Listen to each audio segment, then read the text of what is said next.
તો ગરમી વિશે આગાહી કરતા હવામાન નિષ્ણાંત અંબાલાલ પટેલ કહે છે કે આગામી 2 દિવસ ગરમી યથાવત રહેશે, જ્યારે 26મી બાદ ક્રમશઃ ગરમીમાં ઘટાડો થશે અને 27 થી 29 મે સુધીમાં ગરમીમાં આંશિક રાહત મળશે। 4 જૂનથી મહત્તમ તાપમાન 41 ડિગ્રી આસપાસ રહેશે।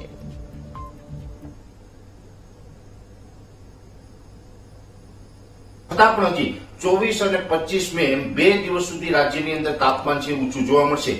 24 અને 25 મે જે ઊંચું તાપમાન જોવા મળવાનું છે એની અંદર જે છેલ્લા 2 અઠવાડિયાથી આપણે જે તાપમાન હતું એના કરતા 1 ડિગ્રીનો ઘટાડો થશે। એટલે 24 અને 25 મે દરમિયાન કોઈ મોટો ઘટાડો તાપમાનની અંદર જોવા નહીં મળે, પણ ચોક્કસથી એટલું કહી શકાય કે 2 અઠવાડિયાની સરખામણીએ 1 ડિગ્રી તાપમાનની અંદર 24 અને 25 મે દરમિયાન ઘટાડો નોંધાશે અને 26 તારીખથી તાપમાનની અંદર ઘણો બધો ઘટાડો નોંધાશે।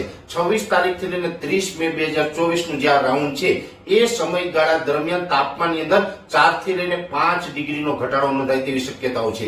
દક્ષિણ પશ્ચિમનું ચોમાસું છે એ આજે છેલ્લા 2 દિવસની અંદર ઘણી બધી પ્રગતિ કરી છે। આંદોબાર નિકોબારના તમામ વિસ્તારોને કવર કરી લીધા અને શ્રીલંકાના ઉત્તર સુધી આ નૈઋત્યનું ચોમાસું છે એ પહોંચી ગયું છે। એટલે ઝડપથી જે ચોમાસું આગળ વધી રહ્યું છે।